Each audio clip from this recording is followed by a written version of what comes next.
Waalaikumsalam warahmatullahi wabarakatuh. Alhamdulillahilladzi an'amana bi ni'matil iman wal islam wa nusalli wa nusallim ala asrafil anam sayyidina Muhammadin wa ala alihi washabihi ajma'in. Amma ba'd. Para pemirsa dan cinta penonton channel dimanapun Anda berada, syukur alhamdulillah kita kembali berjumpa dengan guru kita, sang guru Ustaz Gus Maududin, dan berdoa untuk beliau, insyaallah dalam waktu dekat beliau akan melaksanakan ibadah umroh dan iktikaf di tanah suci kembali pada tanggal 5 Syawal. Insyaallah kita doakan semoga senantiasa sehat walafiat, bisa kembali dibuatkan kajian-kajian melalui channel Penjernih Kolbu Channel. Para pemirsa dan pencinta Penjernih Kolbu Channel, alhamdulillah, pada lanjutan materi kali ini akhir kita membahas maqasid dakwah dan maqasid syariah ya saja. Ini Kang Guru Al-Karam Ustaz Maududin akan melanjutkan tentang kajian da'i dan hukum syar'i. Kita simak bersama kajian da'i dan hukum syar'i yang disampaikan oleh guru kita, Kang Guru Al-Karam Ustaz Maududin. Fadhal. Jazakumullah khairan kepada semua yang sudah terus memberikan kesempatan kepada saya untuk hadir di Penjernih Kolbu Channel ini. Saya juga berterima kasih kepada Pak Dokter dan semuanya yang terus mendoakan saya. Pekan kemarin masih sangat berat, ya, pilek, flu, meriang. Alhamdulillah sekarang sudah lebih sehat, lebih tegar, lebih fit. Mudah-mudahan Ramadan kita bisa maksimal. Saudara-saudara sekalian dimanapun berada, pada kesempatan kali ini kita akan membahas da'i dan hukum syar'i. Bismillah, wassalatu wassalamu ala rasulillah wa ala alihi wa ashabihi wa mawalah wa la hawla wa la quwwata illa billah. Segala puja dan puji hanyalah milik Allah. Salawat dan salam semoga senantiasa tercurah kepada Rasulullah sallallahu alaihi wasallam. Ada hal prinsip sekali. Kenapa orang Islam dinamakan Islam? Karena mereka mau mengucapkan dua kalimat syahadat dengan lisannya dan yakin seyakin-yakinnya terhadap apa yang disampaikan. Oleh karena itu, keislaman itu tidak boleh dipaksakan, karena dia harus panggilan dari hati. Dan dalam Islam, dakwah itu tidak boleh dipaksakan dan tidak boleh memaksa orang lain untuk masuk Islam. Nah, kenapa dua kalimat syahadat? Karena dua kalimat syahadat inilah yang akan menjadi landasan utama dalam kehidupan dia. Artinya ketika dia telah mengatakan asyhadu an la ilaha illallah wa asyhadu anna muhammadar rasulullah, dia siap diatur dengan aturan-aturan Allah dan dia siap mencontoh kepada Rasulullah. Fisil mikaf. Ya.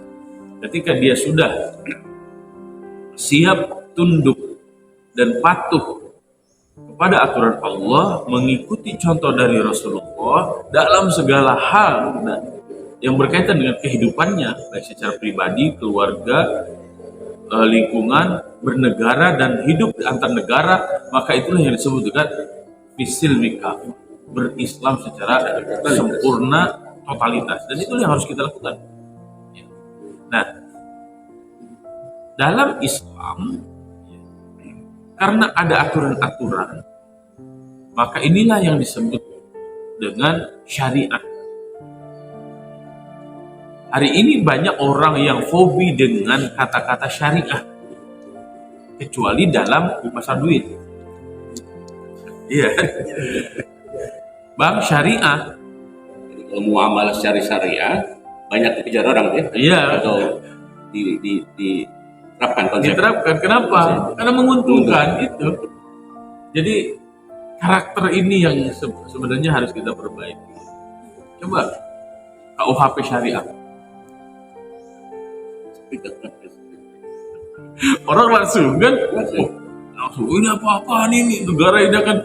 Padahal secara undang-undang sah kita akan menegakkan undang-undang yang sesuai dengan landasan Islam.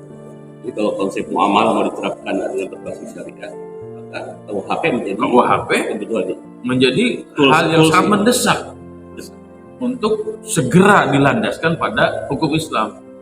Sekarang begini cara berpikir. Kenapa pada landasan undang-undangnya pada peraturan Belanda dibolehkan, tapi kepada hukum Islam tidak boleh? Nah, ini kan sebenarnya antagonis. Dan kenapa ini terjadi? Karena dia sudah terpapar virus Islamofobia. Nah, seorang dai dengan hukum syar'i ini harus paham betul bahwa yang pertama kali menerapkan hukum syar'i atau perundang-undangan Allah itu siapa? Dirinya, bukan mad'u. Jadi diawali dari dai-nya, dari bisa mengajak baru mengajak mad'u. Jangan terbalik. Jangan sampai hukum syar'i itu tuntutan untuk orang, sedangkan dirinya tidak. Itu uswah. Nah, perlu contoh. Agar apa? Dakwah Islam itu sangat mudah mirroring and modelingnya. Mirroring itu siapa? Dai-nya. Ya. Kepada dai-nya. Modeling siapa? Dai-nya. Dan ini secara umum dalam Islam itu. Mirroring and modeling itu langsung kepada siapa? Kepada Rasulullah SAW. Maka ada contoh terbaik dalam kehidupan. Ya, bukan hanya contoh terbaik kehidupan umat Islam, bukan Rasulullah itu, tapi bagi seluruh manusia. Ya, bagi seluruh manusia kan rahmatan lil alamin. Nah, dalam dakwah itu kan ada amar ma'ruf nahi munkar, kan? Wal takum minkum ummatun yad'una ilal khair wa ya'muruna bil ma'ruf wa yanhauna 'anil munkar. Kuntum khairu ummatin ukhrijat lin-nas ta'muruna bil ma'ruf wa tanhauna 'anil munkar. Jadi hukum syar'i itu landasannya amar ma'ruf nahi munkar. Diambillah dalam istilah usul fikih menjadi awamir dan manhiyat atau ma'murat dan manhiyat. Ma'murat itu segala yang diperintahkan, manhiyat itu segala yang dilarang.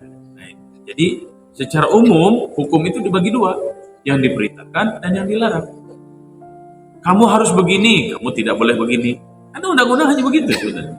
Jadi diwajibkan, diharamkan. Nah, itu nanti ada dua. Dari sini, dari makmurat itu dan manhiyat itu akan terbagi menjadi dua. Makmurat yang pertama, ketika pola perintahnya penekanannya sangat kuat, itu nanti menjadi wajib. Dan biasanya selain penekanannya, gaya perintahnya dengan perintah, ya, dia ada konsekuensinya. Itu wajib berarti. Kalau perintah tapi tidak ada konsekuensinya, maka itu bukan wajib, tapi menjadi sunnah. Ya, maka makmurat, hal-hal yang diperintahkan itu nanti akan menjadi dua. Ada yang wajib, ada yang sunnah. Kalau wajib berarti perintahnya sangat ditekankan dan dia ada konsekuensi jika meninggalkannya. Kalau sunnah, dia diperintahkan tapi tidak ada konsekuensi, hanya sebatas berupa keutamaan. Contoh kayak begini. Di antara tanda-tanda orang beriman itu melaksanakan rukun Islam. Rukun Islam yang kedua itu adalah sholat. Ya. Maka wajib bagi orang tersebut melaksanakan sholat. Pertanyaannya, sholat yang mana? Sholat yang 5 waktu. Ya. Jika seseorang tidak melakukan sholat 5 waktu, maka dia akan terkena konsekuensi. Kenapa tidak melaksanakan? Oh, karena gila, berarti bebas. Oh, karena masih kecil, berarti bebas. Oh, karena tidur, oh berarti bebas. Kondisi mabuk, berarti bebas, dia tidak wajib sholat. Tapi setelah tidak mabuk, kalau dia sudah dewasa, maka dia tetap harus sholat. Yang repot kalau dia mabuk-mabukan terus. Kalau mabuk-mabukan terus bagaimana? Biarkan dia dalam kondisi mabuk. Kalau sudah sadar, maka hukum sholat itu wajib tetap baginya. Gitu. Nah, itu hukum wajib. Nah, kalau hukum yang sunnah tidak wajib, dia melakukan mendapatkan pahala. Tidak melakukan, dia tidak mendapatkan konsekuensi siksa. Contoh begini, tahajud, sholat kan? ketika kita melakukan sholat tahajud, maka kita akan mendapatkan keutamaan yang sangat banyak. Wa minal laili fatahajjad bihi nafilatan laka asa ay yab'atsaka rabbuka maqaman mahmud. Sebagai nafilah, sebagai sunnah, sebagai bonus, yang dengan bonus itu Allah akan hantarkan kita pada maqaman mahmuda, derajat yang terpuji menurut Allah. Jadi yang fardunya yang wajibnya al-Qur'an. Dan langsung di breakdown pada fardu ain dan kifayah. Itu nanti. Nanti setelah ini kan kita yang secara umum dulu ya. Ada yang wajib, ada yang sunnah. Nanti yang wajib ini ada yang fardu ain, ada yang fardu kifayah. Nah, ini pensistematikaan ini seorang dai harus paham betul. Dan yang pertama kali memahami dan melakukan itu dirinya, bukan orang lain. Contoh kayak begini, mad'u kita tukang mabok-mabokan, terus kita stempel dia, wah kamu ahli maksiat, wah kamu ahli neraka. Jangan begitu. Kenapa? Karena yang pertama kali harus melakukan itu adalah saya sebagai seorang dai, kita sebagai seorang dai. Adapun mad'u yang diajak ya nanti secara bertahap. Maka disitulah ada tadarruj di dakwah, ada kebertahapan di dalam dakwah. Sebagaimana Nabi SAW contoh tadi tentang mabuk, ada disebut mabuk terus ya. Apakah tentang mabuk atau larangan khamr itu langsung? Bahkan Aisyah radhiyallahu anha Ummul Mukminin mengatakan, seandainya ayat yang pertama kali turun itu tentang khamr, pelarangan khamr, maka kami tidak akan terima. Kenapa? Karena itu sudah membudaya. Jadi yang namanya minum khamr itu orang-orang kafir Quraisy itu sudah sangat biasa, sehingga sangat sulit untuk dilepaskan kebiasaan. Di habit minum teh di Jepang Di mana? Di Cikarang. Sudah menjadi kebiasaan. Nah, jadi ini saya ingin menunjukkan kita begini. Dakwah harus paham dulu tentang hukum.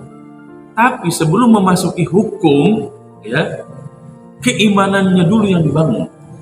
Ya, maka tadi saya bahas pertama kali adalah tentang syahadatnya. Karena dengan 2 kalimat syahadat itu seseorang sudah sangat siap untuk diatur oleh aturan-aturan Allah. Gitu. Nah, hari ini orang kalau membahas hukum itu langsung to the point kepada hukumnya. Tidak bertahap dulu di dalam membahas keimanan kepada Allah dan kecintaan kepada Rasulnya. Nah, ini di dalam dakwah. Seorang dai harus paham betul ini karena ini sangat banyak orang melupakan ini. Nah, ketika keimanannya sudah terbangun, maka dia sudah sangat siap untuk mendengarkan perintah Allah dan mencontoh Rasul. Ini dulu yang harus dibangun. Seorang dai tidak lepas dari dibutuhkan kemampuan aspek psikologis ya, Betul.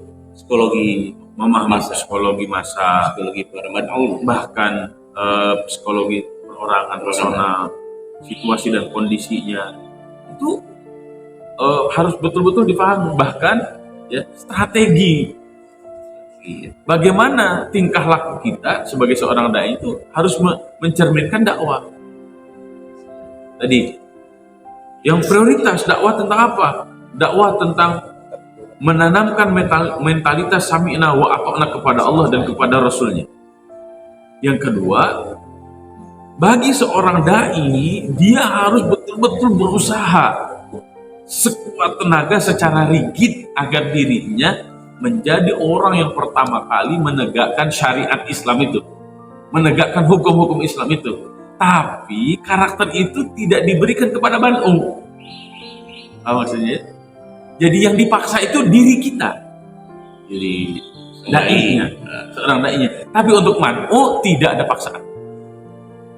Kenapa? Jadi seorang dai harus melakukan seperti itu karena tadi dia dibutuhkan sebagai modeling dan mirror. Iya, mirroring and modeling. Mirroring dan modeling. Iya, cerminan bagi si mad'unya dan juga model. Betul. Sebagai contoh. Iya. Sehingga apa yang akan terjadi? Orang tidak usah dijelaskan berbagai macam dalil, tapi langsung melihat situasi dan kondisi real. Seakan-akan saya ingin mengatakan begini, 1.000.000 dalil akan terbantahkan oleh 1 bukti. 1.000.000 alasan akan terbantahkan oleh 1 bukti. Jadi dibutuhkan lebih dulu faktual daripada konseptual. Konseptual dalam berdakwah. Kita sebagai seorang dai harus paham konseptual yang menjadi tuntunan kita merealisasikan. Jadi kenapa saya melakukan begini? Kenapa fakta saya begini? Karena keilmuan yang saya tahu begini. Itu bagi seorang dai-nya. Maka saya memberikan judul pertemuan ini dai dan hukum syar'i. Ya.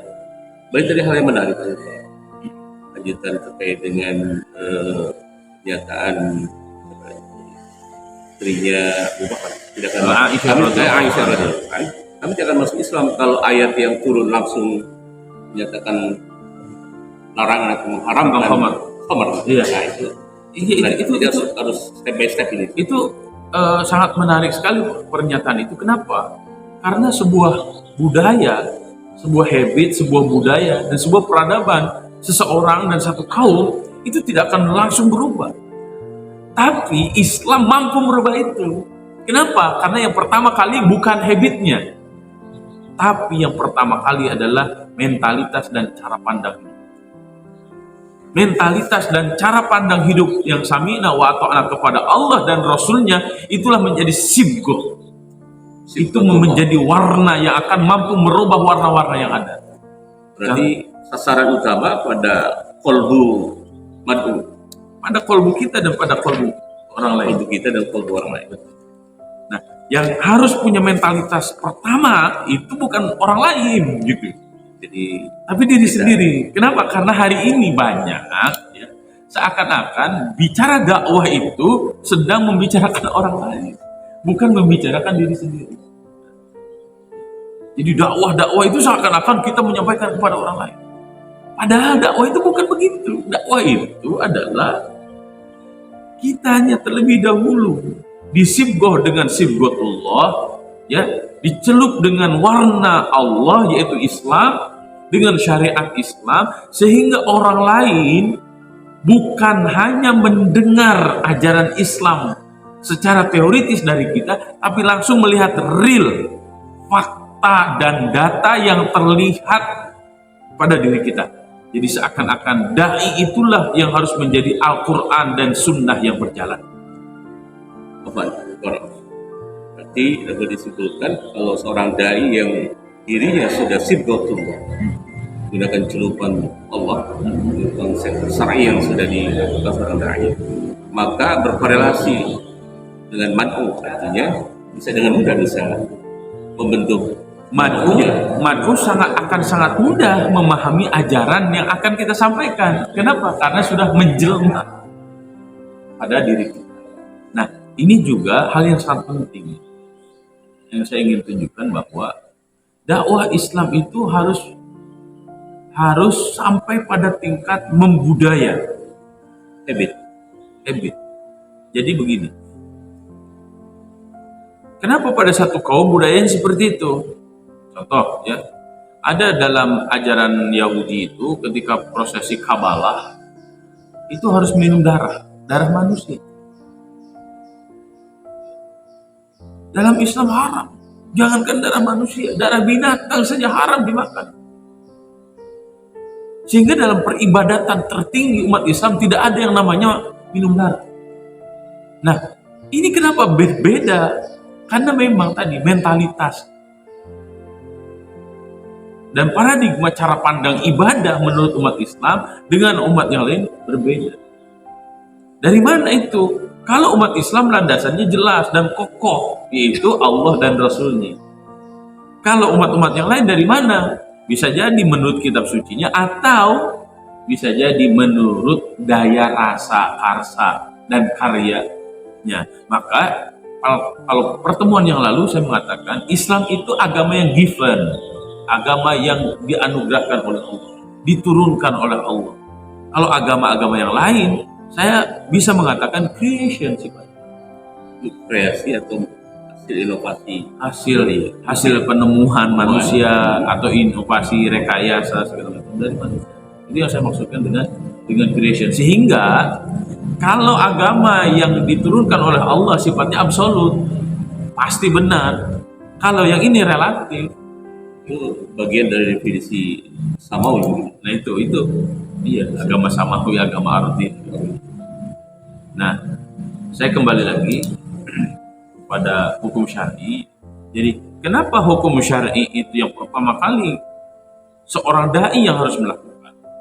Ya, karena kita ingin merubah habit dan kita ingin merubah kebiasaan-kebiasaan buruk sehingga menjadi kebiasaan-kebiasaan yang baik.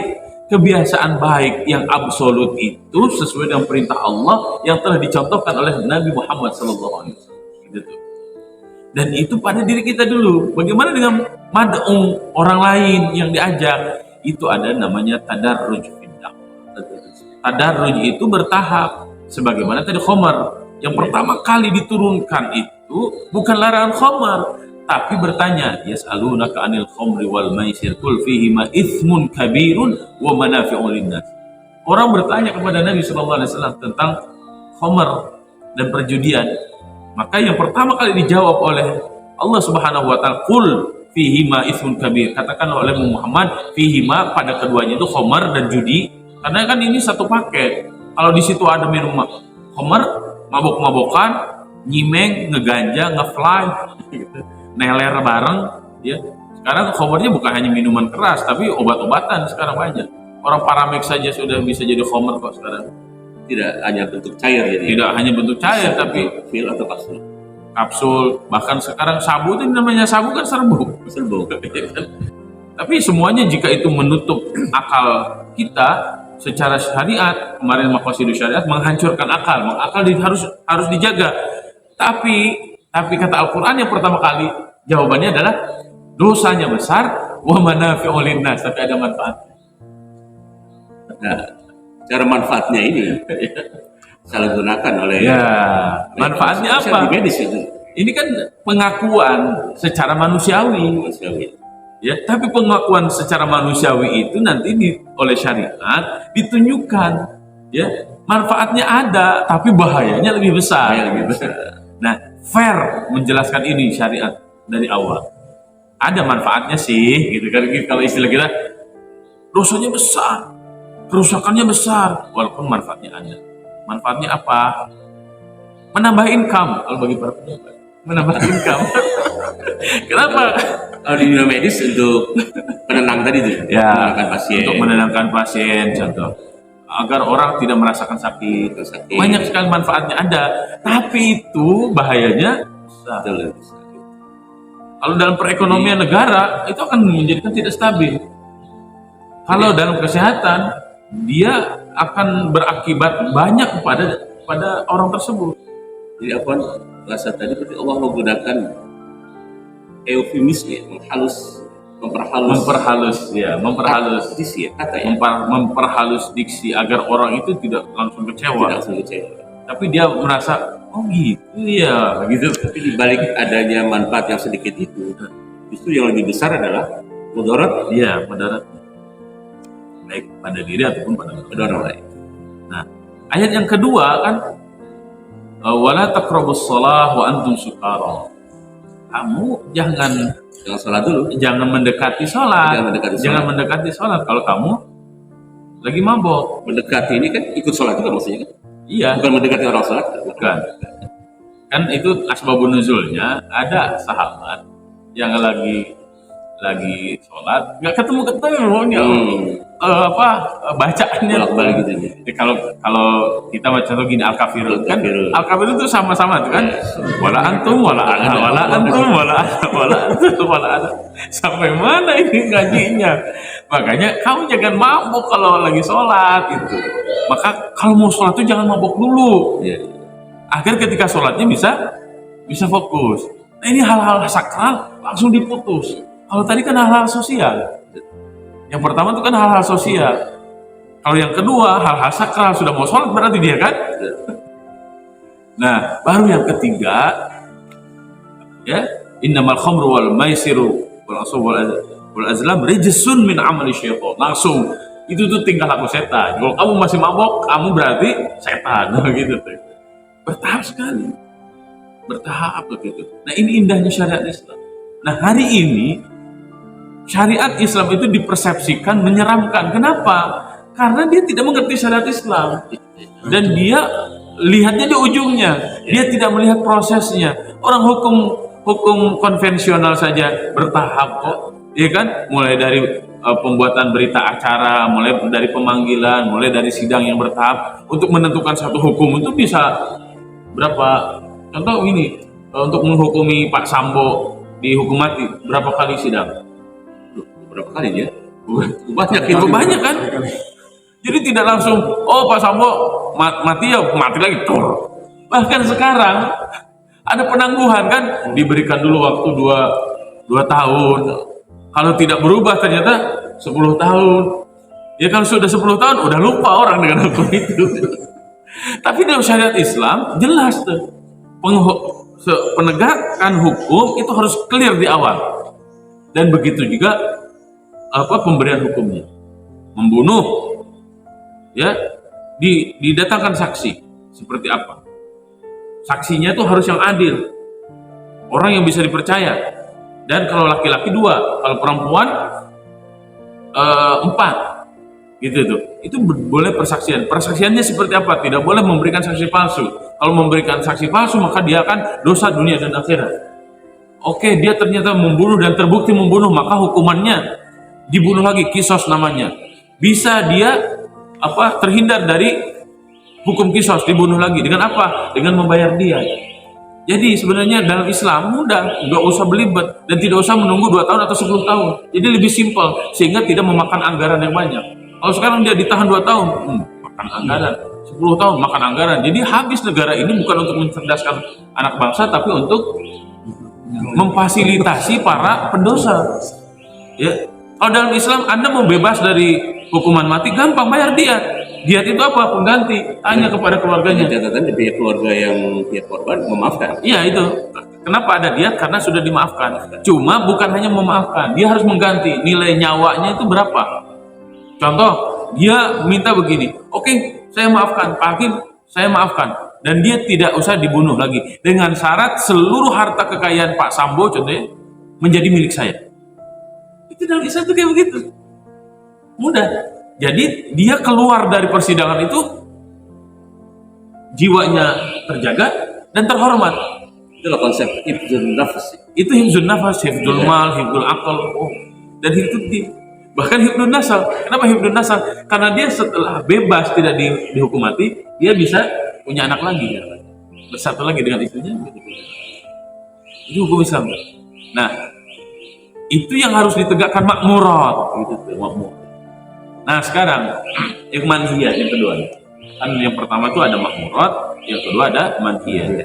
Jika manhiyatnya yang dilarangnya itu sangat keras, itulah yang disebut haram. Jika tidak keras, itulah yang disebut makruh. Membunuh haram, apapun alasannya. Mencuri haram, maka siapapun orang yang membunuh, siapapun orang yang mencuri, maka dia akan menerima konsekuensi itu. Maka dia akan kena penalti hukum gitu, sebagaimana dia meninggalkan yang wajib. Jika dia boleh lakukan atau tidak boleh lakukan, mubah. Nah, jika hal itu tidak masuk pada perintah dan tidak masuk pada larangan, maka dia berada di tengah. Itulah yang disebut dengan mubah. Nah, bagi seorang dai, apa yang harus dia pilih? Ya, jangan sampai ada kata-kata kayak begini. Ini kan cuma makruh. Atau dia terlena dengan hal yang mubah. Mubah itu contoh kayak begini. Apa hukumnya main game? Apa hukumnya main game? Bolehkan, dibolehkan. Dibolehkan. Katakanlah gamenya itu biasa-biasa saja. Ya, bukan ya. game yang.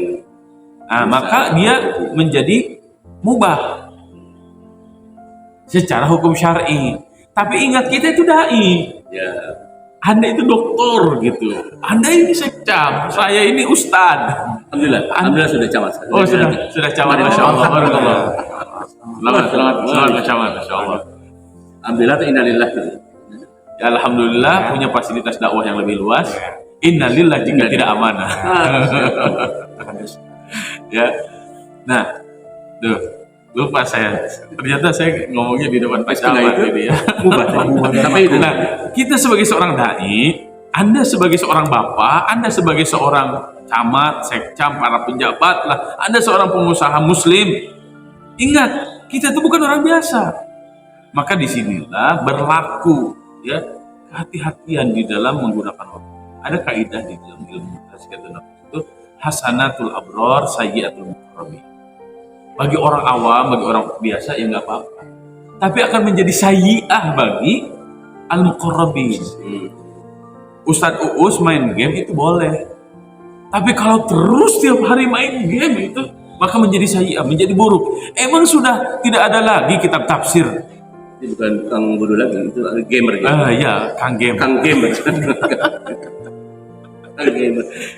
Ya kan kitab tafsir masih banyak yang belum Anda baca. Kan hadis lagi. Kitab-kitab hadis masih banyak. Kitab-kitab sejarah masih banyak. Ngapain sih main game? Nah gitu tuh. Anda ini bapak. Anda ini sudah tua, bentar lagi mati. Masih main layangan, masih main gundu, masih main catur. Jangan habiskan waktu untuk gitu. Memang betul itu mungkin mubah secara hukum syar'i. Hanya apa? Kalau gamenya didesain ini sambung ayat. Oh, gamenya bagaimana sambung ayat segala macam. Kalau itu nanti akan masuk pada makmurat. Makmurat. Ya, hal yang diperintahkan untuk apa? Berkaitan dengan apa? Contoh saya ya. Saya kan melihat orang-orang main catur di mana-mana kan. Apalagi saum kayak begini kan, saya berpikir sebagai seorang dai, ya Allah, kasihan sekali umat saya menghabiskan waktunya hanya untuk main catur. Bahkan yang mengatakan catur haram, makruh segala, ustadznya yang dibully. Iya kan? Coba cek nanti. Ustadz ini dibully, ustadz ini dibully. Apa yang saya lakukan? Saya bukan qadhi, saya bukan hakim, tapi saya ini dai. Maka saya berpikir, ya Allah ilhamkan kepada saya agar saya mendapatkan ilmu tentang catur. Akhirnya Allah Subhanahu wa taala ilhamkan kepada saya, kepada beberapa teman saya ya, yang menjadi teman diskusi sekarang. Akhirnya ditemukanlah catur waris. Catur waris. Ya, alhamdulillah nanti insya Allah saya akan wakafkan ini ya. Dan saya namakan catur waris Al-Jabar. Kenapa? Karena saya masukkan ilmu Al-Jabar di sini. Dan saya akan dedikasikan insya Allah ke Pak Gubernur ya, ke Kang Emil. Mudah-mudahan catur waris Al-Jabar ini menjadi mainan yang mengasyikkan di Masjid Al-Jabar dan akan tersebar ke seluruh dunia. Inovasi dari Kang Guru. Insya Allah. Mudah-mudahan. Ya. Nah, seperti itu menjadi tugas para dai. Jadi dai itu terhadap syariat ketat pada dirinya, tapi pada orang lain harus bertahap. Ya, dai itu jangan mudah menstempel haram, halal, makruh, mubah. Jangan. Kenapa? Umat ini belum paham. Kalau tukang menstempel halal, haram, finnar, fil jannah, masuk surga tanpa hisab, masuk neraka tanpa hisab. Itu bukan kerjaan dai, tapi itu kerjaannya qadhi, itu kerjaannya hakim. Ya, nahnu du'at wa lasna qudat. Kita ini dai, bukan hakim. Maka dai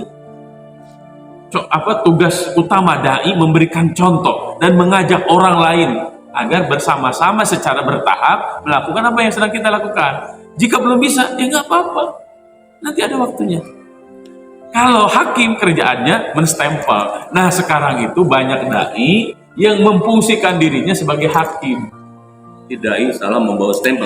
Dai salah membawa stempel. Jadi palu hakim dibawa kemana-mana. Tok. Anda dai, Anda tidak punya palu. Gitu. Yang Anda miliki adalah cinta. Tapi kalau seorang hakim dengan palunya, tapi berbalut nuansa dai, justru bagus. Dai, hakim. Masing-masing couplingnya berbeda. Ada coupling masing-masing. Kalau nanya hukum, secara to the point, datang ke qadhi, ke seorang qadhi. Tapi kalau dai, bukan hanya memponis. Sebelum memponis, dai itu harus menjelaskan situasi dan kondisi. Itulah yang disebut dengan fiqhul waqi'. Ya, jadi bedanya dai dengan qadhi begini. Hakim dengan seorang dai. Ada yang mengatakan, Ustadz, puasa di bulan Ramadan itu apa hukumnya? Maka seorang hakim pasti akan langsung mengatakan wajib. Itu tugasnya seorang qadhi. Kalau seorang dai tugasnya kayak begini, Bapak nanya seperti itu, emang ada apa? Apa yang bisa saya bantu? Coba ceritakan terlebih dahulu. Kenapa? Karena pasti orang tersebut tahu hukum saum. Pasti itu. Tapi kenapa? Ada apa di balik pertanyaan itu? Nah, itulah tugas dai. Jadi dai itu sebenarnya kalau itu tuh dai sama dengan konselor. Dai sama dengan psikolog. Itu sebenarnya. Dai sama dengan psikiater gitu. Jadi dia tidak langsung memvonis dulu. Dai juga bisa dokter. Dengarkan dulu. Dai bisa seorang dokter. Nah, bagaimana dokter dai? Gitu ya. Dokter dai, dia dokter tapi berkarakter dai, maka dia tidak akan pernah ya menjadikan pasiennya itu menjadi putus asa. Karena hari ini banyak, oh Bapak ini sudah saya bilang kalau mau sehat harus makan obatnya, kalau mau sehat nggak boleh makan ini, nggak boleh makan ini, nggak boleh. Itu itu dokter dajjal itu. Mohon maaf Pak dokter ya. Kenapa saya katakan seperti ini? Karena mayoritas dokter hari ini sudah berubah wujudnya menjadi Tuhan. Dokter yang balas dai atau konsep dai, dia juga tidak boleh mengatakan bahwa obat inilah yang akan menentukan nggak boleh sehat dan nggak boleh sakitnya. Justru ketika dia sakit, seseorang sakit itu membutuhkan spiritual. Maka seorang dokter yang dai itu dia mengatakan begini, fa idza maridtu fa huwa yashfin. Sakit itu anugerah dari Allah untuk menghabiskan seluruh dosa-dosa. Bapak ketika sakit waktunya mustajab, berdoa ya Pak ya. Mudah-mudahan dosa-dosa Bapak diampunkan oleh Allah dan mudah-mudahan Allah berikan kesabaran dan Allah memberikan kesehatan lagi kepada Bapak. Mudah-mudahan dengan sakit ini kita lebih baik nanti kedekatannya kepada Allah. Nah, gitu. Udah ditambahkan oleh sang dokter, silakan Bapak wudhu dulu, Bapak salat 2 rakaat, mohon bermunajat dulu, baru didiagnosis gitu. Nah, boleh seperti itu, boleh juga hasil diagnosa saya seperti ini. Mudah-mudahan obatnya ini Allah takdirkan menjadi penawar atas penyakit yang sedang Bapak alami. Didoakan, Allahumma rabbana nas mudhibal ba's ishfi wa anta syafi la shifaa illa shifauka shifaan la yughadiru. Nah itu tuh dokter yang dai. Politisi yang dai sekarang gimana? Atau jangan politisi yang dai, camat yang dai lah gimana? Ayo, camat yang dai. Camat dan yang dai menggerakkan warga masyarakat agar back to Quran. Oh, back to Quran. Masyarakat di setiap keluarga mulai kembali pada masa-masa dahulu para orang tua kita. Maghrib tidak kelayaban. Pada maghrib buka Al-Quran, tadarus Al-Quran. Masya Allah. Sampai waktu Isya. Nanti pada Isya belajar anak-anak. Masya Allah. Nah, itu program. Ini jadi bocorin dulu. Dengan kebijakan-kebijakannya itu, ya. Dan dia contohkan memakmurkan masjid. Dia yang pertama tuh datang ke masjid.